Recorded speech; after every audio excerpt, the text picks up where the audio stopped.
रसायन विज्ञान में हमारा चैप्टर 1 चल रहा था, तो ये चैप्टर 1 की तीसरी वीडियो है और आज की इस वीडियो में हम दिक्जालक को कंप्लीट करेंगे। ओके, दिक्जालक के साथ साथ और भी सारे काफ़ी टॉपिक्स क्लियर करेंगे। अब टॉपिकों के नाम नहीं लिखा करेंगे कि कौन कौन से टॉपिक करने हैं। क्यों? क्योंकि यदि नाम लिख लेते हैं तो फिर हम उन टॉपिकों को पूरे को ख़त्म कराने की कोशिश करते हैं, उसी में फिर क्या होता है वीडियो काफ़ी लंबी बन जाती है। तो इसीलिए, और फिर उसमें कहीं ना कहीं फिर दिमाग में ये भी रहता है कि इस वीडियो में जल्दी से जल्दी इन टॉपिकों को कवर कराओ, तो क्या होता है कि फिर वो टॉपिक जल्दी जल्दी में फिर एक वो फीलिंग नहीं आ पाती है पढ़ाने में। इसलिए क्या है कि एक टॉपिक लिखा उसको कंप्लीट कराएंगे, चाहे वो कितनी देर में भी कंप्लीट हो, एकदम बेहतरीन लेवल से। फिर उसके बाद दूसरा टॉपिक क्लियर कराएंगे, फिर वो कितनी देर में भी हो, और लगभग 30 मिनट की वीडियो बनाया करेंगे, जिससे कि क्या होगा आप देख भी पाओगे वीडियो को और वीडियो में एकदम बेहतरीन मज़ा भी आएगा। राइट, चलिए तो आज की वीडियो में हम त्रिविम जालक और फिर इसके बाद में काफ़ी टॉपिक्स क्लियर करेंगे। ओके, चलिए तो आपको मैं बता रहा हूं त्रिविम जालक क्या होता है। आपसे कोई पूछ ले कि भाई त्रिविम जालक बताइए, तो आप उसको कैसे बताओगे? सबसे पहली बात, त्रिविम जालक पढ़ने से पहले तो ये चीज़ सीखो कि त्रिविम जालक को ही हम क्रिस्टल जालक कहते हैं और त्रिविम जालक को ही हम क्या कहते हैं, आपका दिक्जालक कहते हैं। राइट, चलिए तो स्टार्ट करते हैं हम। दिक्जालक क्या होता है? आपसे कोई पूछ रहा है दिक्जालक, राइट। तो कभी आपने देखा होगा कि एक घर में कोई व्यक्ति रहता है, जैसे मैं बोल रहा हूं रामू। रामू का नाम था वास्तव में राम प्रकाश है। अब राम प्रकाश को ही क्या बोल रहे हैं हम घर पर, रामू बोल रहे हैं। तो इसमें क्या अंतर है? अंतर कुछ नहीं है, बस घर का एक नाम है, प्यारा सा नाम, घर के सदस्य उससे बोलते हैं। लेकिन उसका कागज में बोलना, हाई स्कूल की मार्कशीट में तो ये नाम है राम प्रकाश, लेकिन घर पे उसको रामू रामू बोलते हैं। वही चीज़ कि ये जो दिक्जालक होता है इसके और भी नाम होते हैं, जैसे कि क्रिस्टल जालक और त्रिविम जालक। तो आपसे कोई पूछ रहा है या बोल रहा है कि त्रिविम जालक, क्रिस्टल जालक और दिक्जालक में क्या अंतर है, तो आप कहोगे कोई अंतर नहीं है, ये दिक्जालक के ही नाम हैं। दिक्जालक बोल लो, क्रिस्टल जालक बोल लो, त्रिविम जालक बोल लो, या त्रिविम जालक के ही नाम होते हैं क्रिस्टल जालक और दिक्जालक। ओके, ये सब क्लियर हो गया। अब इसके बाद में ये वास्तव में होता क्या है? आपने क्रिस्टलीय ठोस पढ़े थे। क्रिस्टलीय ठोस में क्या पढ़ा था? इससे पहली वाली वीडियो में हमने क्रिस्टलीय ठोस पढ़ाया था। तो क्रिस्टलीय ठोस में हमने बताए थे कि क्रिस्टलीय ठोस जिन कणों से मिलकर बने होते हैं उनको हम क्या बोलते हैं? अणु, परमाणु या आयन कहते हैं। ठीक है, ये बात जानते हो। ठीक है, जो क्रिस्टलीय ठोस यानी कोई भी ठोस होगा वो अणु, परमाणु या आयनों से मिलकर बना होता है। तो हमने क्रिस्टलीय ठोस के ये जो जिनसे पदार्थ मिलकर बना होता है हम उनको बोलते हैं अवयवी कण। क्या बोलते हैं? अवयवी कण, यानी कि ये इन चीजों से मिलकर बना है। हमारे शरीर के अवयवी कण क्या होंगे? ऊतक, ये उंगली, ये वगैरह वगैरह, ये सभी अवयवी कण है। घर बना हुआ, घर के अवयवी क्या क्या होंगे? ईंट, ईंटें जो होती हैं, ईंट हैं। तो जिन चीजों से कोई चीज मिलकर बन रही है उसको बोलते हैं अवयवी कण। ठीक है, चलिए तो क्रिस्टलीय ठोस के अवयवी कण हैं अणु, परमाणु, आयन। राइट, तो ये भी बताया था कि जो क्रिस्टलीय ठोस होता है उसमें उनके क्रिस्टलीय ठोस के जो अवयवी कण होते हैं वो त्रिविम में, किसमें? त्रिविम में, त्रिविम में निश्चित और नियमित ज्यामिति में व्यवस्थित होते हैं। नियमित ज्यामिति में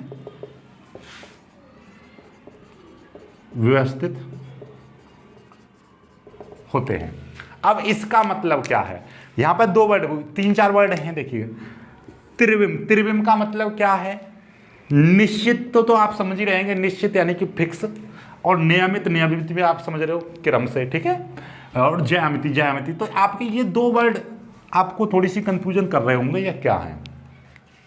त्रिविम का मतलब होता है, जैसे सपोज दैट कि मैं कह रहा हूं कि भाई मेरे पास में एक ऐसी चीज है जो केवल लंबी है और चौड़ी है, जैसे कि एक कागज का पेज है। सपोज दैट मेरे पास में आपका एक ये पेज है ना, ये तो इसकी लंबाई है और एक चौड़ाई है। तो इसको मैं कितनी डायमेंशन में प्रदर्शित करूंगा? तो इसका चित्र केवल 2D में बनेगा। 2D का मतलब 2 डायमेंशन में। क्या किसमें बनेगा? 2D में, 2 डायमेंशन। इसमें केवल लंबाई है और चौड़ाई है, काम खत्म। लेकिन कोई ऐसी चीज है जिसकी लंबाई है, जिसमें चौड़ाई भी है, जिसमें ऊंचाई भी है, तो फिर हम उसको कैसे प्रदर्शित करेंगे? उसको प्रदर्शित करेंगे हम त्रिविम में। त्रिविम का मतलब क्या होता है? जिसमें 3 अक्ष हों, जैसे कि एक्स अक्ष, वाई अक्ष और जेड अक्ष, जिसकी आकृति को हम 3 अक्ष में प्रदर्शित करते हैं, है ना। त्रिविम, ये पूरा आकाश जो त्रिविम है, जिसमें लंबाई, कहीं पर कोई व्यक्ति है, यानी घर जो बना हुआ है वो त्रिविम में बना हुआ है। घर लंबा भी होगा, चौड़ा भी होगा, कुछ ऊंचा भी होगा, राइट। जैसे कि मेरे पास में ये बुक है, तो बुक में क्या है? ये चौड़ाई है, ये लंबाई है। तो ये लंबाई और चौड़ाई को दिखाने के लिए केवल 2 डायरेक्शन की जरूरत पड़ेगी मेरे को, है ना। दो अक्षों की इस जरूरत पड़ेगी। लेकिन जब ये ऊंची भी है तो मतलब क्या है? इसमें अब 3 अक्षों की आवश्यकता पड़ेगी, एक्स वाई जेड। तो उन तीनों अक्षों को ही हम बोलते हैं 3 अक्ष, जहाँ पर 3 अक्ष यानी ऐसी आकृति या ऐसा स्पेस या ऐसा क्षेत्र जहाँ पर 3 अक्ष को हम प्रदर्शित कर सकते हैं, वही क्या है? त्रिविम है आपका। तो जो त्रिविम होगा, यानी कि ये पूरा क्षेत्र आपका त्रिविम है, पूरा जितना भी फील्ड है, जितना भी आकाश है, वो त्रिविम आकाश है पूरा, ठीक है। उसमें एक्स वाई जेड, कहीं पर कोई घर बना लो लंबा चौड़ा, कहीं पर भी रख दो, ठीक है। त्रिविम में जो क्रिस्टलीय ठोस है उसके अवयवी कण, जैसे कि अणु, परमाणु, आयन, त्रिविम में निश्चित और नियमित ज्यामिति में पाए जाते हैं। ज्यामिति का मतलब क्या है? उसमें एक फिक्स आकृति होगी। जैसे कि घर बना है, घर, अरे इसका घर तो चौड़ा है बिल्कुल, है ना, बिल्कुल, इसका घर तो गोलाकार है और इसका घर तो कैसा है? एक लंबा लंबा है। तो मतलब क्या है? इनमें एक निश्चित आकृति, आयताकार है या घनाकार है या घनाभ है, कैसा है, ठीक है। तो वो होती है निश्चित ज्यामिति, यानी उसमें एक आकृति होगी, फिक्स आकृति। तो क्रिस्टलीय ठोसों में एक फिक्स आकृति होती है। अब उसी आकृति का हम चित्र बना दें, उसी आकृति की हम व्यवस्था कर दें कि जैसे कि मेरे पास में ये है बुक, ये बुक बन रही है घनाकार, तो इस बुक का त्रिविम में जो चित्र बनेगा, इस त्रिविम में जो इसकी आकृति बनेगी, यानी कि 3 डायरेक्शन में, यानी एक्स वाई जेड अक्ष में मैं इसकी आकृति बना दूं, उसी आकृति को नाम दूंगा मैं दिक्जालक, उसी आकृति को नाम दूंगा मैं क्रिस्टल जालक, उसी आकृति को नाम दूंगा मैं त्रिविम जालक। ओके, समझ में आ गई बात? त्रिविम जालक क्या है? जब परिभाषा लिख दूंगा तब आपको बेटर समझ में आ जाएगा। 3 परिभाषाएं लिखूंगा, एकदम बेहतरीन, तीनों की तीनों आप लिख लेना। क्या है तीनों की परिभाषा?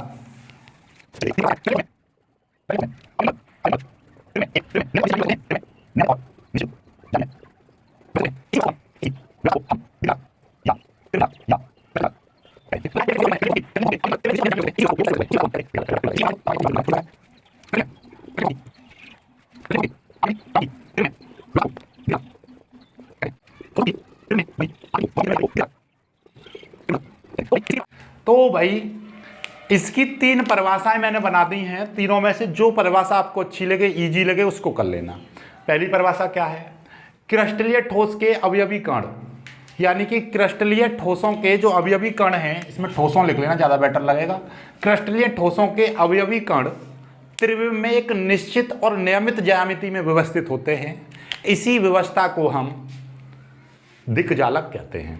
पहली परिभाषा। दूसरी परिभाषा क्या है?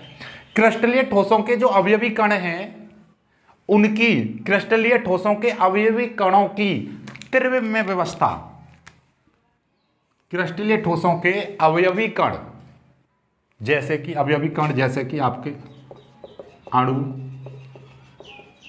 परमाणु या आयन, तो इनकी जो त्रिविम में जो व्यवस्था होगी कि किस तरीके से व्यवस्थित किए गए हैं, घर बना हुआ है उसकी ईंटों को किस तरीके से व्यवस्थित किया गया है, एक पूरी व्यवस्था है, उसी व्यवस्था को हम नाम देंगे दिक्जालक। दिक्जालक का मतलब क्रिस्टल जालक या त्रिविम जालक। एक और परिभाषा है ठोसों में, ठोसों की त्रिविम में बनी आकृति को यहां पर नाम देना क्रिस्टलीय ठोस। क्रिस्टलीय ठोसों की त्रिविम में बनी आकृति को हम क्या कहते हैं? त्रिविम जालक कहते हैं। क्रिस्टलीय ठोसों की त्रिविम में बनी आकृति को ही हम त्रिविम जालक कहते हैं। मतलब ये चीज, राइट। तो कुल मिला के बात यह है, क्रिस्टलीय ठोस की जो आकृति होगी, क्रिस्टलीय ठोसों के अवयवी कणों की जो व्यवस्था होगी, उसी व्यवस्था को हम नाम देते हैं त्रिविम जालक, क्योंकि वो त्रिविम में बनी होती है आकृति। ओके। 3 विमाओं में बनी हुई, उसमें लंबाई भी होगी, उसमें चौड़ाई भी होगी, उसमें कुछ ऊंचाई भी होगी, राइट। चलिए जल्दी से हम इसका स्क्रीनशॉट ले लीजिएगा, फिर आगे बढ़ते हैं। क्रिस्टल जालक आपको समझ में आ गया क्रिस्टल जालक क्या है। अब पढ़ेंगे हम इकाई सेल। इकाई सेल के काफ़ी सारे नाम हैं। इकाई सेल, एकक कोशिका, एकक सेल, मात्रक सेल, ठीक है, इस तरीके से ये लिखे हुए हैं। एकक सेल वगैरह, इसको इंग्लिश में बोलते हैं यूनिट सेल। पता ही चल रहा है यूनिट मतलब इकाई, एकक, सेल में कोशिका, सिंपल सी बात है, राइट। चलिए इसको सीखेंगे।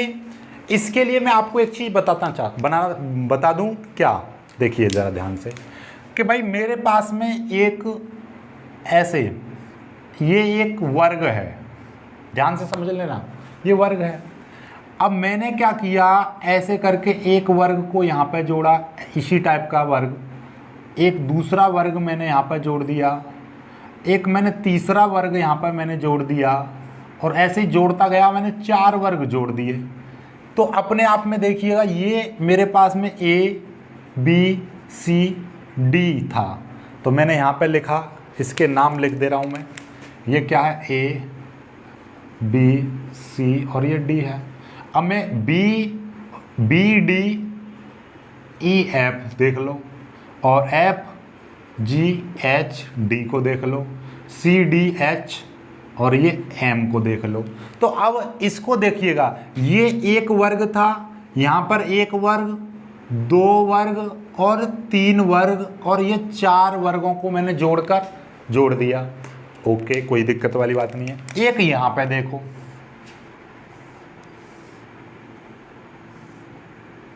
ये इसका नाम दे रहा हूं मैं A, E, G और M। अब ये अकेला एक वर्ग है।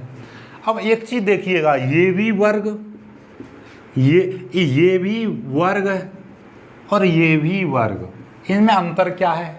कुछ भी अंतर नहीं है, बस अंतर इसमें सिर्फ इतना है कि ये छोटा वर्ग है, इसमें ये छोटे छोटे वर्ग 4 जुड़े हुए हैं, ये बड़ा वर्ग है। लेकिन वास्तव में यदि एक चीज तुम गौर कर रहे हो तो देखिएगा, ये छोटे वर्ग को हमने यहाँ पर जोड़ा, तो यहाँ पे जोड़ दिया, तो ये 4 जोड़ने के बाद में हमारी चारों को जोड़ा, और जोड़ने के बाद में हमने देखा तो ये भी तो एक प्रकार का वर्ग बन गया चारों को जोड़ने के बाद में, है नहीं। अब चारों को जोड़ने के बाद में एक वर्ग बन गया, A, E, G, M, ये बन गया। तो इस वर्ग में इस टाइप के 4 वर्ग हैं, सिंपल सी बात है। तो इसी वर्ग की हमने क्या की है, पुनरावृत्ति की है। पुनः आवृत्ति करना मतलब पुनरावृत्ति करना, पुनः आवृत्ति, यानी एक बार यहाँ पर रखा, एक बार यहाँ पर रखा, यानी इसको ही रिपीट कर करके हमने क्या बना दिया, एक वर्ग बना दिया। और चाहो तो और भी वर्ग बना सकते हैं। अब इस वर्ग के पीछे ऐसा एक और वर्ग रखें, वर्ग रख के एक क्यूब भी बना सकते हैं, ऐसे ही क्यूब रख के क्यूबॉइड बना सकते हैं, आपकी इच्छा कुछ भी बना सकते हो, है ना। तो वही चीज के इकाई सेल क्या है, क्रिस्टल जालक में या क्रिस्टल जालक का वह छोटे से छोटा भाग जिसमें संपूर्ण क्रिस्टल का प्रतिबिंब हो। जैसे कि ये अपने आप में वर्ग है, इस पूरे वर्ग का प्रतिबिंब ये है, ये पूरा चित्र है, समझो इसी को छोटा कर दिया हो, ये बन गया। ये पूरा एक वर्ग है, इसी को छोटा कर दिया हो तो मतलब ये बन गया। तो इसी वर्ग का प्रतिबिंब है ना, इसमें ये वर्ग है। अब इसमें वर्ग में और बना दे रहा हूँ, ये देखिए और वर्ग बना दिए मैंने, ये बन गए 4 वर्ग हैं। अब मैंने इसको भी, इनमें भी 4 वर्ग बना दिए, ऐसे छोटे छोटे, है ना, ये छोटे छोटे मैंने वर्ग बना दिए लोग। तो मतलब क्या है कि ये छोटा सा जो वर्ग दिखाई दे रहा है, तो ये अपने आप में क्या है कि इसी छोटे वर्ग की हमने पुनः आवृत्ति कर करके ये पूरा बड़ा वर्ग बना दिया। तो उसी तरीके से मतलब क्या है, एकक कोशिका, एकक इकाई सेल या एकक कोशिका क्या होती है कि क्रिस्टल जालक का वह छोटे से छोटा भाग जिसकी पुनः आवृत्ति करके संपूर्ण जालक बनाया जाता है, उसी को हम क्या कहते हैं, एकक कोशिका कहते हैं। सिंपल सी बात है। या फिर ऐसी परिभाषा लिख दो कि क्रिस्टल जालक का वह छोटे से छोटा भाग जिसका यानी कि जिसमें संपूर्ण जालक का प्रतिबिंब दिखता हो, यानी प्रतिबिंब हो जो संपूर्ण जालक का प्रतिबिंब हो। अब देखिए ये तो रही वर्ग की बात। अब ऐसा समझो, देखो मैं क्यूब बना दे रहा हूं, क्यूब क्यूब आप सीख जाओगे। चलो क्यूब मेरे पास पुरानी वीडियो का पार्ट में लगा दूंगा क्यूब वाला। अब देखिएगा, पहले मैं आपको थोड़ा सा ये समझाता हूँ। देखिएगा मैं 3D क्यूब दिखा रहा हूँ मैं आपको, 3D क्यूब देखिएगा, मैंने आपके लिए 3D क्यूब बनाए। ये देखिए, ये मेरे पास में सपोज दैट कि एक क्यूब है, इस टाइप का मेरे पास में ये क्यूब है, ठीक है। ये मेरे पास में एक क्यूब है, अबे बन जा, दिख जा, बच्चों को दिख जा भाई। ये मेरे पास में एक क्यूब है, ओके, ठीक है। अब इसके अंदर मैंने क्या किया, एक छोटा लिया, ये रख दिया। इसके अंदर मैंने छोटा लिया, ये रख दिया। इसके अंदर मैंने ये छोटा लिया, ये आहा, चल भाई चल अंदर हो जा। ये मेरे पास में ये छोटा छोटा क्यूब है, ये छोटा छोटा क्यूब है। इन छोटे छोटे क्यूब को मैंने यहाँ पर जोड़ा तो एक क्या बन गया, बड़ा क्यूब आपके सामने दिखाई दे रहा है, ये बड़ा क्यूब। अब आप इस बड़े क्यूब को, अरे देखिए भाई, दिख जा भाई, दिख जा। इस बड़े क्यूब को आप ढंग से देखोगे तो आपको एक चीज यहाँ पर नजर पड़ रही होगी, वो क्या, कि इसके अंदर छोटे छोटे क्यूब हैं। तो ये अपने आप में एक क्रिस्टल जालक समझ लीजिए, एक क्रिस्टल जालक है, ठीक है, क्रिस्टल जालक। अब क्रिस्टल जालक में ये छोटे छोटे क्यूब बने हुए, यानी कि एक अपने आप में ऐसे समझ लो ये क्यूब है। तो अब देखिएगा इसमें ये छोटे छोटे क्यूब, ऐसे ऐसे छोटे छोटे क्यूब, 4 क्यूबों से मिलकर ये बड़ा क्यूब बना हुआ है। तो ये अपने आप में ऐसा ही तो छोटे छोटे क्यूब हैं, और अरे गिर गया, चलो गिर जाने दो। ऐसा ही तो इसमें छोटे छोटे क्यूब हैं ये वाले, तो इसी को बोलेंगे हम इकाई सेल। मतलब कि इस पूरे संपूर्ण जालक का ये वो छोटे से छोटा भाग है जिसमें संपूर्ण जालक, ये भी क्यूब है, ये भी क्यूब है। अब आप इस पूरे चालक को स्टडी ना करके हम सीधे सीधे इसको स्टडी करने लगे तो ये अपने आप में क्या है, क्यूब है ना पूरा, वो भी क्यूब, ये भी क्यूब। तो यही आपका क्या कहलाएगा, इकाई सेल कहलाता है। तो इकाई सेल का मतलब समझ में आ गया, संपूर्ण जालक का वह छोटे से छोटा भाग। देखिएगा ये संपूर्ण जालक था, ये हमारे पास में एक प्रकार का क्यूब था। इस संपूर्ण जालक का चित्र भी आपको दिखाई दे रहा होगा वहां पर, ठीक है। ये देखिएगा, आपको वीडियो में भी दिखाऊंगा ये कैसे बनता है, ठीक है। देखिएगा ये है आपका, ये संपूर्ण जालक का वह छोटे से छोटा भाग जिसमें संपूर्ण जालक का प्रतिबिंब हो, जो संपूर्ण जालक का प्रतिबिंब हो, या इसकी ही पुनरावृत्ति कर करके हम क्या बना लेंगे, एक क्यूब बना लेते हैं। यानी कि इसकी ही पुनरावृत्ति करके संपूर्ण जालक बन जाता है। पुनरावृत्ति का मतलब क्या है, इसी को बारंबार जोड़ जोड़ के हमारा, देखिए एक यहाँ पर जोड़ दिया, एक कहाँ गिरा हुआ, कहाँ एक ये रहा, ये देखिएगा, ये यहाँ पर जोड़ा और ये अपने आप में क्या बन के तैयार हो गया, ये अपने आप में क्या बन के तैयार हो गया, ये अपने आप में क्यूब तैयार हो गया। तो इसी क्यूब को बोलेंगे हम क्रिस्टल जालक। और इसमें जो छोटा छोटा भाग है जिससे ये मिलकर बना, ऐसे ही बहुत सारे इसके पीछे रख दो, ऐसे ही रख के और बड़ा क्रिस्टल बन जाता है, ठीक है। ऐसे समझिए घर है, घर में एक कमरा एक कमरा एक कमरा एक कमरा, इसके पीछे भी कमरे हैं इस टाइप से, ठीक है। इनकी परिभाषाओं पर दोनों की परिभाषा लिख दी है मैंने। इकाई सेल की परिभाषा लिख दी है, क्या, क्रिस्टल जालक का वह छोटे से छोटा भाग जिसमें संपूर्ण जालक का प्रतिबिंब हो, इकाई सेल कहलाता है, राइट। चलिए इसे हम आध सेल भी कहते हैं, आध सेल भी कहते हैं। आध सेल का मतलब क्या है, आध सेल का मतलब यही है कि इसका एक और नाम होता है। एनसीईआरटी की किताब में इसको आध सेल ही कहा है, ठीक है। उसमें एकक कोष्ठ का भी लिखा हुआ है, इकाई सेल भी लिखा हुआ है और आग सेल भी लिखा हुआ है, मतलब एक ही नाम है इनके। चलिए जालक बिंदु क्या होता है, जैसे कि अभी अभी हमने आपको बताया था कि क्रिस्टल जालक में क्या होते हैं, अवयवी कणों को हम बिंदुओं द्वारा दर्शाते हैं। जब भी कभी भी क्रिस्टल जालक का, ये क्या है अपने आप में, ये क्रिस्टल जालक है, याद रख लेना। क्रिस्टल जालक का जब भी कभी भी डायग्राम बनाओगे आप, उसका चित्र बनाओगे, तो उसमें जहां जहां पर अवयवी कण होंगे वहां पर आप क्या करोगे, एक बिंदु से दर्शाओगे। उसी बिंदु को, जरूरी नहीं है कि ये कोनों पर हो, ये बीच में भी हो सकता है बिंदु, ये कोने यहाँ पर भी हो सकता है, कहीं पर भी हो सकता है, राइट। तो इन्हीं बिंदुओं को हम कहते हैं, यानी कि ये अवयवी कण है, अवयवी कण जहाँ जहाँ पर उपस्थित होगा वहाँ पर हम बिंदु बना देते हैं। इन्हीं बिंदुओं को हम बोलते हैं जालक बिंदु। क्या बोलते हैं, जालक बिंदु।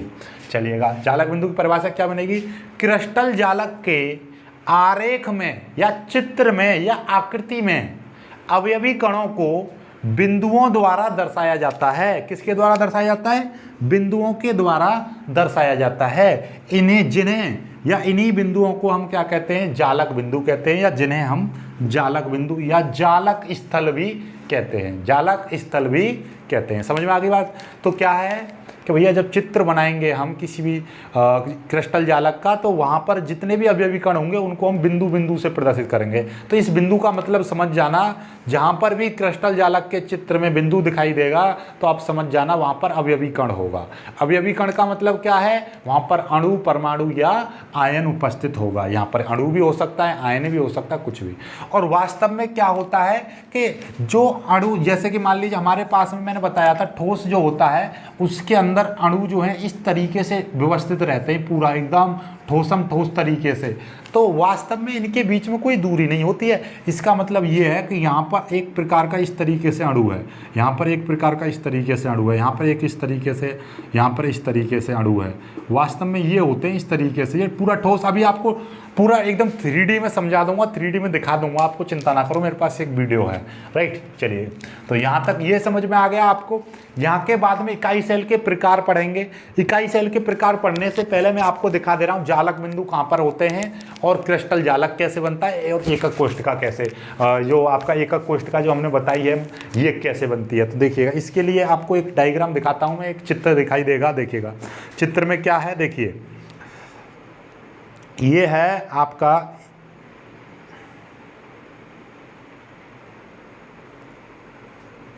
देखो, जरा ध्यान से देखना होगा तो आपको, देखिएगा 1 मिनट।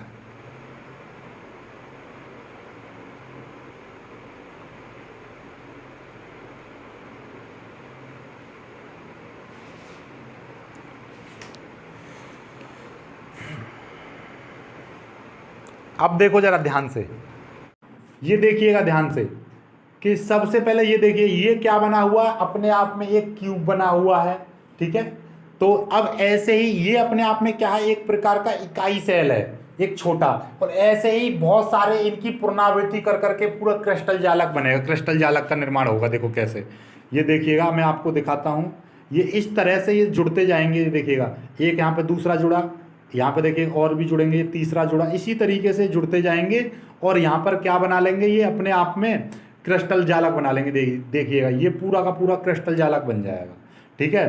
तो इन्हीं में होता है ये एक छोटे छोटे बन के बन रहे हैं ना, एक छोटे क्रिस्टल का ही क्या होता जा रहा है, बार बार यहाँ पे क्या हो रहा है, इसमें ही ये जुड़ते जा रहे हैं, यानी कि उसकी पुनरावृत्ति हो के बन रही है। राइट, इसके अंदर जितने भी ये बिंदु से दिखाई दे रहे हैं, इन्हीं बिंदुओं को बोलेंगे हम जालक बिंदु। इन्हीं बिंदुओं को क्या बोलते हैं, जालक बिंदु बोलते हैं, जिन पर आपके अवयवी कण होते हैं, अणु, परमाणु या आयन यहीं पर होते हैं। राइट, चलिएगा, आपको ये दिखाई दे रहा है, और देखिए मैं और आपको दिखा देता हूँ। ये देखिए, ध्यान से देखिएगा, ये देखिए, ये यहाँ पर जो है, ये अपना जो कण दिखाई दे रहा है, अपने आप में यही आपका एटम, आयन या मॉलिक्यूल्स यानी अणु, परमाणु या आयन यही होगा, जिसको बोलेंगे हम जालक बिंदु। ओके, आगे देखिएगा, आगे मैं आपको दिखाता हूँ। ये देखिए, ध्यान से देखेंगे, ये अपने आप में देखिएगा, एक क्यूब इस तरीके से बना हुआ है, यहाँ पर इस तरीके से, ये पीछे तक गया हुआ है इस तरीके से, ठीक है। ये यहाँ पर बना हुआ है, तो इसी को बोलेंगे हम इकाई सेल। ओके, ये है आपका इकाई सेल। चलिए आगे बढ़ते हैं, इकाई सेल के प्रकार पर आ जाते हैं। इकाई सेल के प्रकार क्या होते हैं, राइट। चलिएगा, इकाई सेल के प्रकार करते हैं, इकाई सेल। तो अब आ जाते हैं एकक कोष्ठिका के प्रकार के ऊपर। तो एकक कोष्ठिका के प्रकार, बहुत से टीचर्स क्या कहते हैं कि एकक कोष्ठिका केवल 3 प्रकार की होती है, और वो इन नामों को लिख देते हैं, सरल एकक कोष्ठिका, अंतः केंद्रित एकक कोष्ठिका और फलक केंद्रित एकक कोष्ठिका। लेकिन वास्तव में ऐसा नहीं होता है, क्योंकि बहुत सारी किताबें होती हैं। देखिएगा, मैं आपको दिखा दूं, मेरे पास ये रसायन विज्ञान की किताब है NCERT की, जिसमें इस तरह से वर्गीकरण दे रखा है, और मेरे पास में ये किताब है एक, तो इसमें ये 4 प्रकार का दे रखा है। ये है HC श्रीवास्तव, और एक और है मेरे पास में, देखिएगा, ये 2 किताबें हो गई रसायन विज्ञान की। एक और मेरे पास में रसायन विज्ञान की किताब है जिसमें कि और तरह से दे रखा है, राइट। तो और जिसमें मैं दिखा दे रहा हूँ आपको, कहाँ है हमारी ये तीसरी वाली रसायन विज्ञान की किताब। अच्छा, यहाँ पर है, ये देखिएगा,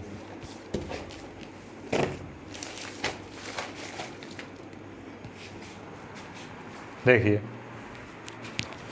और भी हैं, मैंने आपको दिखाई थी। और मेरे पास देखिएगा, ये डॉक्टर AK मौगलिक की है, भौतिक तथा कार्बनिक रसायन, ये भी आपको नूतन वाली है।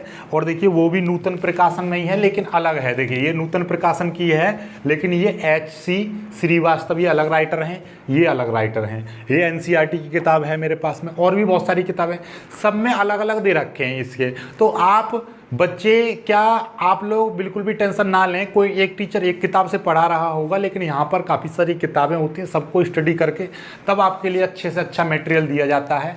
तो आप लोगों को टेंशन लेने की कोई ज़रूरत नहीं है। इन किताबों को मैं लग देता हूँ, ये देखिएगा। तो आपको मैं ये बताना चाहूँगा कि मैंने पहले जो वीडियो बनाई थी उसमें केवल 4 प्रकार लिखाए थे जो कि मैंने उस किताब के अकॉर्डिंग था, ठीक है। और मैंने 2-3 किताबों को स्टडी किया, लेकिन जो मेरे को सटीक जानकारी मिली वो इस किताब में, NCERT की किताब में, और 2 किताबें और हैं राइटरों की, उनके द्वारा। तो फिर मैंने देखा, तो इसलिए फिर मैंने ये चेंज कर दिया है। इसमें क्या है कि जो इकाई सेल है यानी एकक कोष्ठ का जो है वो 2 प्रकार से बांटा गया है। एक तो उसका एक भाग तो यह है सरल एकक कोष्ठ का, दूसरा होता है केंद्रित एकक कोष्ठ का, सेंटर्ड यूनिट सेल, ये होती है सिंपल यूनिट सेल, राइट। चलिए दूसरी बात, ये जो केंद्रित एकक कोष्ठ का है इसको 3 भागों में बांटा गया है, राइट। इसको 3 भागों में बांटा गया है, एक अंतः केंद्रित एकक कोष्ठ का, फलक केंद्रित एकक कोष्ठ का, और आंतः केंद्रित एकक कोष्ठ, अंतः केंद्रित या किनारा केंद्रित एकक कोष्ठ का।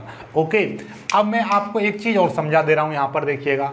जो एकक कोष्ठ सरल एकक कोष्ठ का है इसी को बोलते हैं साधारण एकक कोष्ठ का, या इसका नाम वहां पर मैं नोट करके नीचे लिखा था, ठीक है, एकक कोष्ठका के नीचे। तो एकक कोष्ठका के नीचे नहीं, ये आएगा सरल एकक कोष्ठका के नीचे। सरल एकक कोष्ठका को बोलते हैं आग एकक कोष्ठका। इसको इंग्लिश में बोलेंगे सिंपल यूनिट सेल या प्रिमिटिव यूनिट सेल। आग एकक कोष्ठका या आपका सरल एकक कोष्ठका या साधारण एकक कोष्ठका, या साधारण इकाई सेल या आपका सरल इकाई सेल। ओके, चलिए ये समझ में आ गया। इधर की साइड में आते हैं, केंद्रित एकक कोष्ठका 3 भागों में बांटा गया है, एक अंतः केंद्रित एकक कोष्ठका, फलक केंद्रित एकक कोष्ठका, अंतः केंद्रित किनारा, अंतर केंद्रित या किनारा केंद्रित एकक कोष्ठका। इसका नाम बॉडी सेंटर्ड यूनिट सेल, जिसको हम BCC बोलते हैं ना। BCC क्या होता है वास्तव में, जिसमें अंतः केंद्र यानी एक ऐसा क्रिस्टल जालक जिसमें अंतः केंद्रित इकाई कोष्ठकाएं पाई जाती हैं, उसको बोलते हैं हम बॉडी सेंटर्ड क्यूबॉइक, यानी कि अंतः केंद्रित घनीय जालक, तो उसको BCC बोलते हैं। ठीक है, समझ में आ गई बात। तो बाकी सब कुछ समझाऊंगा, टेंशन मत लो। ये फेस सेंटर्ड, ये एंड या साइड सेंटर्ड। ओके, अब यहाँ से आपकी परिभाषाएं बनती हैं बहुत ही लाजवाब लाजवाब, उन चीज़ों को आप समझना जरा। अब आ जाते हैं अपने, इन सभी के बारे में पढ़ेंगे। एकक कोष्ठका क्या होती है, अंतः केंद्रित एकक कोष्ठका क्या होती है, फलक केंद्रित एकक कोष्ठका क्या होती है, किनारा केंद्रित एकक कोष्ठका क्या होती है। यानी कि 1, 2, 3 और 4 के बारे में पढ़ेंगे। और मोस्टली टीचर्स आपको 1, 2, 3 ही पढ़ाते हैं, लेकिन हमारे चौथा ही पढ़ेंगे, सारा कुछ क्लियर करेंगे NCERT की किताब के अकॉर्डिंग। चलिए देखिए, सबसे पहले हम पढ़ते हैं एकक कोष्ठका क्या होती है। भाई एकक कोष्ठका, देखिए वह एकक कोष्ठका जिसके अवयवी कण केवल कोनों पर प्रेजेंट होते हैं, यानी कोनों पर उपस्थित होते हैं। जब अवयवी कण एकक कोष्ठका के केवल कोनों पर रखे रहते हैं, कोनों पर, उसको बोलते हैं हम सरल एकक कोष्ठका। ये है सरल एकक कोष्ठका, केवल कोनों पर उपस्थित होगा। और इस टाइप का जालक जिसमें केवल सरल एकक कोष्ठका उपस्थित है, इस टाइप के जालक को बोलते हैं हम, इस टाइप का जो जालक होगा उसको नाम देंगे सरल एकक घनीय जालक। ठीक है, तो इसको इंग्लिश में बोलेंगे सिंपल यूनिट क्यूबॉइक क्रिस्टल। तो इसीलिए इसको केवल SC भी बोल दिया जाता है। ठीक है, सिंपल क्यूबॉइक यानी कि सरल एकक घनीय या सरल घनीय जालक। इसको या हम सीधे सीधे हम इसको क्या बोल सकते हैं, सरल घनीय जालक भी कहते हैं, यानी कि सिंपल क्यूबॉइक जालक, सिंपल क्यूबॉइक क्रिस्टल। ठीक है, तो SC भी बोलते हैं। अब देखिएगा, देखो वास्तव में, चलो ये तो यहाँ तक तो क्लियर हो जाता है, कि भैया हाँ हम पर जो एक ऐसी कोष्ठिका जिसमें अवयवी कण केवल कोनों पर स्थित है, केवल कोनों पर और बीच में उपस्थित नहीं है, तो ऐसी को तो हम बोलेंगे सरल एकक कोष्ठिका। इतना तो समझ में आता है। लेकिन इसमें परमाणुओं की संख्या कितनी होती है? 1। तो आपको तो इसमें परमाणु दिखाई दे रहे होंगे 1 2 3 4 5 6 7 8 परमाणु दिखाई दे रहे होंगे। तो वास्तव में एक परमाणु कैसे बन रहा है? वो ऐसे बन रहा है, देखिए ये देखिए, जब आपका क्रिस्टल बनता है, यही चीज समझने की होती है जो अच्छा नहीं समझा पाता है इन चीजों को। आपको समझाऊंगा 3D में भी समझाऊंगा, बोर्ड पे ही आपको समझा दूंगा, 3D की तो जरूरत ही नहीं पड़ेगा, 3D में भी आपको दिखा दूंगा। देखो होता क्या है, बेसिकली ऐसा समझो कि ये जो क्रिस्टल जो बनता है, ठोस जो होता है, ठोस में अवयवी कण बिल्कुल सटे रहते हैं। पहली बात तो ये समझ लो, बिल्कुल सटे रहेंगे, राइट। जब सटे रहेंगे तो ये इनके बीच में दूरी कहाँ से आएगी? ये दूरी नहीं है, ये तो बस दिखाया है, चित्र दिखाया है। लेकिन वास्तव में ये किस तरह से बना हुआ है चित्र? वास्तव में ये इसी तरीके से बना हुआ है कि ये एक अवयवी कण, यहाँ वाला अवयवी कण ये है, इसके जो दूसरा वाला बिल्कुल इसके साथ सटा हुआ है, तीसरा वाला भी इसके साथ सटा हुआ है इस तरीके से, और चौथा वाला भी इसके साथ बिल्कुल इसी तरीके से सटा हुआ है। इसका केंद्र ये है, इसका केंद्र ये है, इसका केंद्र ये है, इसका केंद्र ये है, राइट। चलिए ऐसे ही इसके पीछे होंगे, लगातार ऐसे ही जुड़े हुए होंगे। समझ में आ गई बात? तो इस तरह से जुड़े हुए हैं ये केंद्र, ठीक है। अब क्या करोगे आपको तो हमें क्या बनानी है? सरल एकक कोष्ठिका बनानी है। तो सरल एकक कोष्ठिका कैसे बनेगी भाई? कि भैया इनका यानी एक पहले तो आप एकक कोष्ठिका बनाओ। एकक कोष्ठिका क्या होती है? एक प्रकार की एक व्यवस्था होती है, एक प्रकार का चित्र होता है। किसका चित्र होता है? यानी कि इन अवयवी कणों को हम इस तरीके से एक चित्र बना दे रहे हैं इसका, ये देखिए ऐसे और ऐसे, और इसका हमने ये चित्र बना दिया। जब ये चित्र बनेगा तो ये चित्र कुछ इस तरीके का दिखाई दे रहा है। अब इस चित्र को मैं यहाँ पर ले आऊँ तो ये देखिएगा, ये चित्र है। यहाँ पर जो अवयवी कण है यानी कि ये जो केंद्र है, ये केंद्र है। वास्तव में ये क्या है? इनका केंद्र है, ठीक है, केंद्र। चलिएगा अब मैं आपको इसको पूरा करूं तो यहाँ पे देखिए इस तरीके से बना हुआ है, यानी कि यहाँ पे इस तरीके से बना हुआ है, राइट। थोड़ा सा और बड़ा लेता हूँ ताकि ये देखिएगा, ये और ये और ये और ये, तो ये देखिएगा ये इस तरीके से बना हुआ है, यहाँ पर ये इस तरीके से बना हुआ है, यहाँ पर ये इस तरीके से बना हुआ है, यहाँ पर ये इस तरीके से बना हुआ है।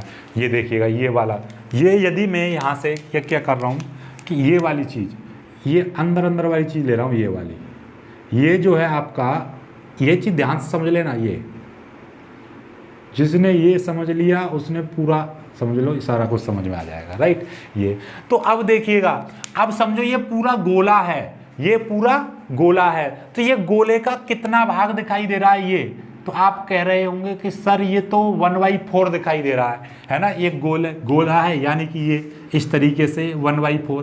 बेटा यदि ये वृत्त होता तो ये 1/4 होता, क्योंकि ये गोला है और गोला तो पूरा होता है, इस तरीके से गोला होगा। तो इसका कुछ भाग जैसे ये आगे दिखाई दे रहा है वैसे ही कुछ ना कुछ पीछे भी जा रहा होगा। मेरे पास कोई गोल चीज़ नहीं यहाँ हैगी, देखिएगा ऐसे समझो कि भाई ये देखिएगा, ये मेरे पास में ये बल्ब है, ऐसे समझो ये गोला सा दिखाई देगा आगे एक इस तरीके से, राइट। अब हम क्या करेंगे, हम ऐसे ही एक दूसरा गोला रखा हुआ है, ऐसे ही एक और गोला रखा हुआ है, एक और गोला रखा हुआ है। तो अब हमको उसको एक क्या बनाना है? क्यूब बनाना है। तो हम इसको क्या करेंगे, आधा हिस्सा लूँगा मैं ऐसे एक इस तरीके से, यहाँ से मैं ये वाला हिस्सा इसमें से निकालना चाहूँ तो आप देखिएगा ये वाला गोला इस तरीके से, इसमें से 4 हिस्से बना हुआ ऐसे। तो ये तो केवल ऐसे करके, और ये वाला हिस्सा आपसे मैं लेने लगूँ, इतना वाला हिस्सा लेने लगूँ तो ये कितना आएगा? ये तो केवल ऐसे दिखाई देगा। तो पीछे की साइड में भी तो जैसे ये है आगे, वैसे ही पीछे की साइड में भी उतना ही होगा। तो हम पूरा थोड़ी नहीं ले रहे, हम पे तो बस इतना ही, इस गोले का आगे का भाग आएगा। तो इसके गोले के पीछे भी तो होंगे, मतलब ये 4 भाग आगे दिखाई देंगे इसके, तो 4 भाग पीछे भी तो दिखाई देंगे। समझ में आ गई बात? नहीं आई? ये देखिएगा ये 4 भाग इस तरीके से, ये देखिएगा ये 4 भाग, तो ये 1/4 है, तो पीछे भी तो 1/4 होगा, यानी कि ये 1/8, यानी एक गोले का 8वां भाग आएगा। इसमें कितना आएगा? एक गोले का 8वां भाग। ये यहाँ पर बेटर नहीं समझ में आएगा। इस में इसका मतलब क्या होगा देखिएगा, ये आपको यहाँ पर तो ये स्क्वायर यानी कि कैसा वर्ग सा दिखाई दे रहा है, लेकिन ये वर्ग नहीं है। हमको क्या बनाना है? ये क्यूब होगा, और क्यूब होगा तो इसके पीछे भी, यानी कि ये जो आपका वर्ग सा दिखाई दे रहा है ना, इसके पीछे भी एक और बॉल होगी, यानी इस तरीके से बॉलें होंगी।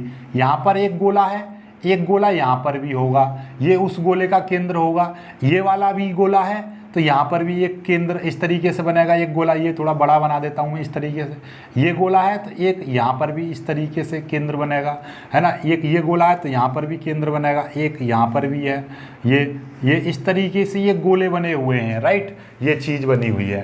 तो इसका मतलब ये है कि ये गोला जो है आपका, और ये जो चीज़ें हैं, तो ये आपकी बाहर वाली ये हिस्सा मैंने काट दिया, तो ये गोला कितना दिखाई देगा आपको? इस तरीके से दिखाई देगा, है ना। ये इस तरीके से आपको ये नज़र पड़ेंगे इसमें।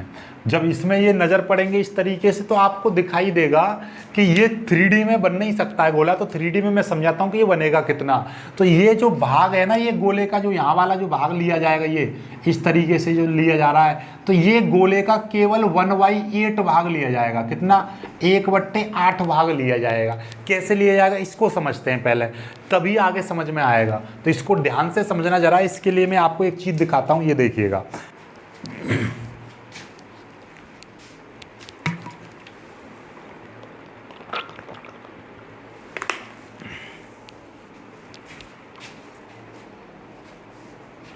देखिएगा,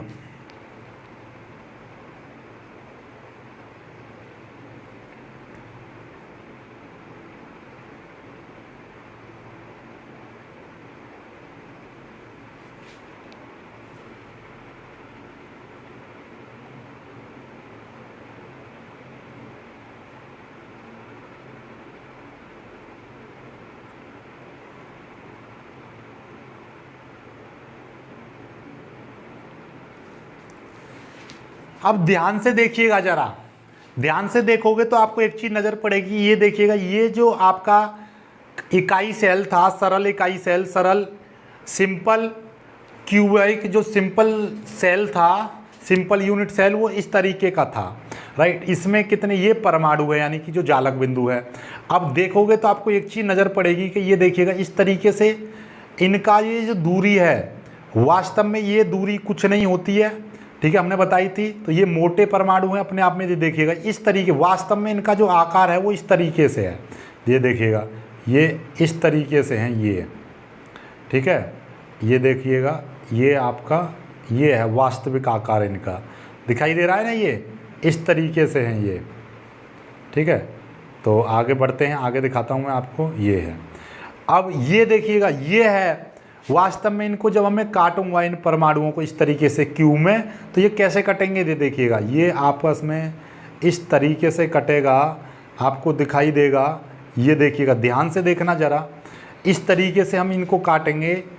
ये देखिए, ये कट गया, ये देखिएगा, ये आपका ऐसा परमाणु बन गया, अपने आपस में ये कट गया। और वास्तविक आकार इसका ये है, देखिएगा ध्यान से। और देखो, ये है वास्तविक आकार इसका, ये देखिएगा वास्तविक आकार ये है आपका। समझ में आई बात? अब इसमें ये जो परमाणु है, तो इस एक गोले का कितना भाग रहेगा? ये इस गोले का 1/8 भाग होगा। कितना? ये एक पूरे गोले का 8वां हिस्सा है ये, ठीक है। क्यों है 8वां हिस्सा, मैं आपको दिखाना चाहूँगा। देखिएगा, ये वाला हिस्सा जब इसके साथ में ये वाला जुड़ेगा तो ये 1/4 बनेगा, और जब ये पूरा का पूरा जुड़ जाएंगे, ये चारों जुड़ जाएंगे, तब जाके आधा बनेगा, और नीचे वाला आधा, तब जाके एक परमाणु बनेगा इसमें, ठीक है, इस तरीके से। तो ये कुल मिला के बात ये 1/8 भाग होता है, राइट। चलिएगा, इसी तरीके से मैं आगे सारा कुछ समझा दे रहा हूँ। ये देखिएगा, ये 1/8 भाग है। तो इसीलिए इसमें अब देखना जरा, इसमें कितने परमाणु थे? 8 परमाणु थे, और एक परमाणु में कितना परमाणु जुड़ा हुआ है? 1/8, यानी कि 8 में का एक हिस्सा जुड़ा हुआ है। तो इसीलिए इसमें एक परमाणु आता है, 8 से 8 कट गया, एक परमाणु आएगा, राइट। आगे चलिए, आगे देखिएगा, ये इस तरीके से ये जो परमाणु दिखाई देते हैं ना वास्तविक, तो वो इस तरह से बनता है। अब आगे देखते हैं, आगे देखिएगा। तो ये इसका जो है ये बनते हैं, ये इसकी सरल एकक कोष्ठिका का है चित्र, इसमें परमाणु इस तरीके से होंगे, ये इसका चित्र बन गया। ठीक है, चलिए आगे देख लेते हैं। आगे देखिए ध्यान से,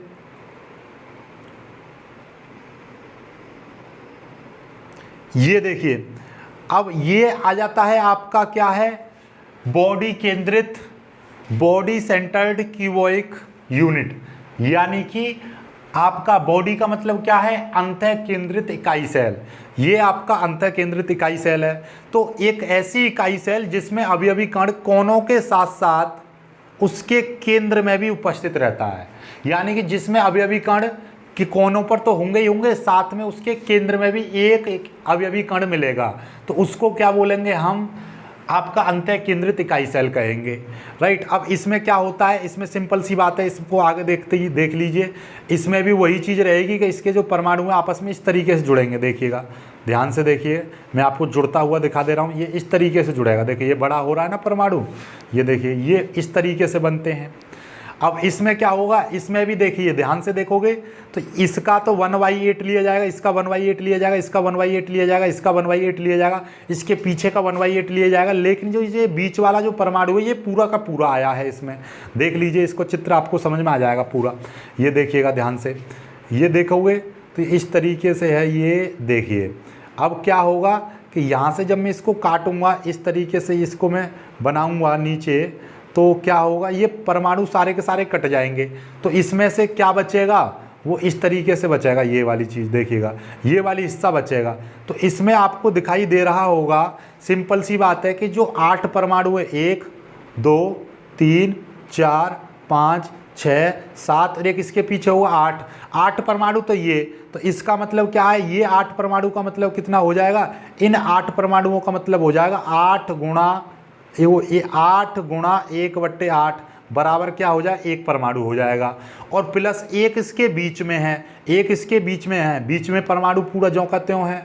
ये देख लीजिए, एक ये वाला परमाणु होगा जो बीच में है। तो कैसे निकलेंगे इसमें परमाणुओं की संख्या, 8 गुणा 1/8 बराबर कितना हो जाएगा, इसमें हो जाएंगे आपका 1 परमाणु, और एक वो वाला दे रखा है अंदर वाला। तो इसमें टोटल मिला के कितने परमाणु हो जाएंगे, 2 परमाणु हो जाएंगे। चलिएगा आगे बढ़ते हैं, इस तरीके से देख लीजिए, इसमें ये परमाणु है, ये एक, तो ये तो पूरा का पूरा परमाणु रहेगा, यहाँ पे साइड में और मिलेंगे इसमें। ठीक है, तो ये चीज़ है आपकी। आगे बढ़ते हैं, देखिएगा ये समझ में आ गया, इसमें परमाणु की संख्या कितनी होगी, तो टोटल मिला के 2 होगी। ठीक है, चलिए अब ये देखिए, ये है अपना क्या है, ये है, आगे देखते हैं, आगे आ जाते हैं अपने अंतः केंद्रित हो गया, फलक केंद्रित पर आ जाते हैं। अब फलक केंद्रित क्या है, देखिएगा, ये है फलक केंद्रित, यानी कि जिसके अवयवी कण कोनों के साथ साथ उसके फलकों पर भी होंगे। यानी कि आगे कितनी फलक होंगी, इसमें 6 फलक, ऊपर नीचे दाएं बाएं, यानी कि आपके 6 केंद्र बनेंगे। यानी कि एक यदि मैं क्यूब की बात करूं, इस तरीके से ध्यान से देखोगे आप, एक सेकंड, ये मैं आपको दिखाता चाहता हूं, इस तरीके से देखिए, ये ऐसे आपका मैं एक क्यूब बनाऊं तो इसमें कितनी सतह दिखाई देंगी आपको, इसमें सतह दिखाई देंगी, एक नीचे सतह, एक परमाणु, एक ऊपर वाले पे परमाणु, एक इधर वाले परमाणु, एक इधर वाले पे परमाणु, एक इसके बाहर वाले परमाणु और एक इसके अंदर वाले पे, बाहर के पीछे, यानी कि जो आगे होगा उसके पीछे परमाणु, एक नीचे होगा उसके ऊपर परमाणु, एक साइड में होगा उसके साइड में परमाणु। इस तरीके से तो इस पर कितने 6 परमाणु और आपस में आके जुड़ जाएंगे। राइट, अब देखिएगा, ये 6 परमाणु और आपस में आके जुड़ जाएंगे, इस तरीके से जुड़ेंगे। ये दिखाई दे रहा है ना, ये देखिएगा, ये अब इसमें क्या होगा कि ये जो परमाणु हैं आपके, ये जो परमाणु हैं, इसमें इस तरीके से इनको काटो तो इसके अंदर कितना दिखाई देगा, ये जो बाहर वाले हैं ये भी कटेगा। देखिएगा ध्यान से, ये बाहर वाला परमाणु भी कटेगा। देखिए कटेगा क्यों, देखो जरा ध्यान से, क्योंकि ये बाहर वाला इस तरीके से दिखाई दे रहा है। देखिए ये जब मैं इसको काटूंगा इस तरीके से तो ये बाहर वाला भी परमाणु इस तरीके से कट जाएगा। कैसे कटेगा देखते रहिए, देखिएगा ध्यान से, इसको मैं दिखा दे रहा हूँ आपको, ये कटता हुआ किस तरीके से कटेगा, ये देखिए।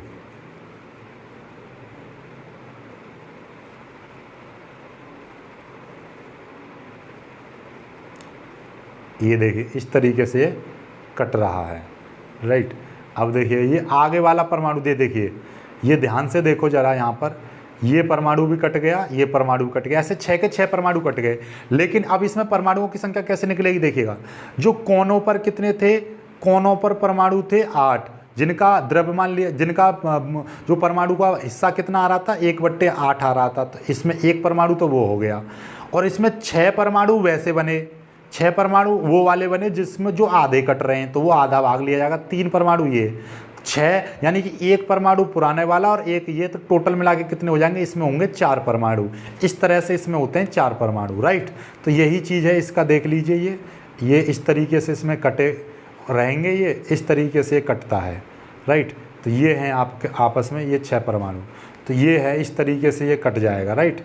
चलिएगा, तो ये आपका पूरा इसमें सिस्टम है। इस तो अब आपको समझ में आ गया होगा कि ये वाले जो कोने पर जो परमाणु होता है वो 1/8 होता है, ठीक है। तो चलिए इस तरीके से इसमें 8 परमाणु थे, इसमें कितने थे, 8 परमाणु थे इसमें 8। तो 8 में क्या है, इसका भी 1/8 लिया जाएगा, इसका भी 1/8 लिया जाएगा। इसीलिए हम कहते हैं कि भैया 8 परमाणु हैं और एक परमाणु को कितना हिस्सा लिया जा रहा है, 1/8। तो टोटल मिला के 8 से 8 कट जाएगा, कितने, एक परमाणु होगा इसमें, ठीक है। इसमें परमाणुओं की संख्या कितनी होगी, 1 होगी।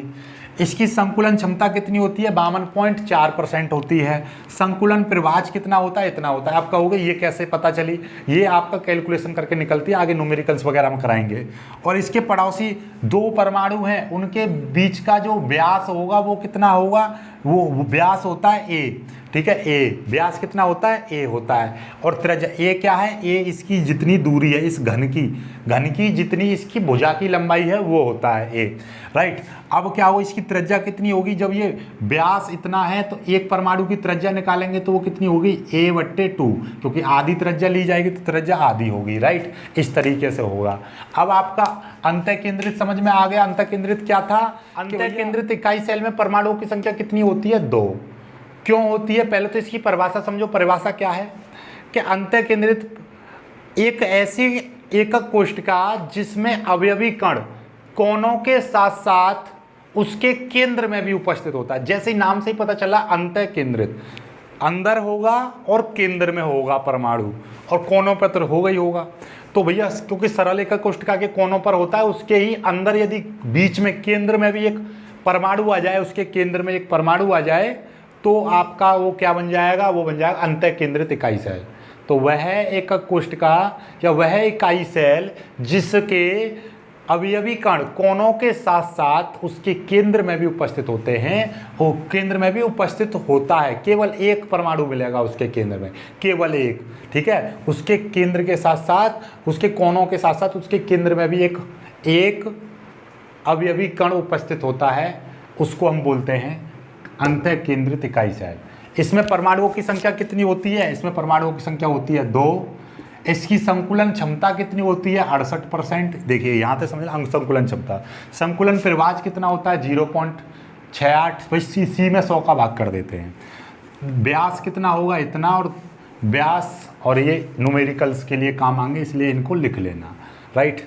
अब आ जाते हैं फलक केंद्रित। फलक का मतलब कितना है, फलक केंद्रित यानी कि फलक यानी सतह पर, केंद्रित यानी कि उसके केंद्र पर, सतह के केंद्र पर। तो भैया एक, जैसे कि मान लीजिए ये क्यूब है, सपोज दैट ये क्यूब है, तो क्यूब में कितनी सतह होंगी, एक सामने एक सतह, एक इसके पीछे 2, एक ऊपर एक नीचे 4, एक आजू में एक बाजू में है, बोलते हैं ना दाएं बाएं, तो 2, ये 6 हो गई। तो यानी 6, तो इसके एक तो कोनों पर तो होगा ही होगा इसका अवयवी कण, एक इसके बीच में ऊपर रख दो, एक बीच में यहाँ पर रख दो, एक नीचे रख दो, तो ऐसे कितने 6 परमाणु और बनेंगे, ठीक है, जैसे कि हमने बताया था। और वो 6 परमाणु कैसे कट जाते हैं आपको ये भी बताया था। तो इसमें परमाणुओं की संख्या कितनी बनेगी, इसमें परमाणुओं की संख्या बढ़ती है 4, ठीक है। इसमें 2 क्यों बनती है परमाणुओं की संख्या, क्योंकि मैंने बताया था ये कोनों वालों का तो हिसाब रहता है, कितने 8 हैं कोनों पर, और लिया 8 में कितना हिस्सा आ रहा है, प्रत्येक पर 1/8 आता है। तो परमाणु की संख्या कितनी बनी, 1। और ये जो बीच वाला ये पूरा का पूरा रहता है, तो 1 + 1 तो कितने बनेगी, इसमें परमाणु की संख्या बनेगी 2।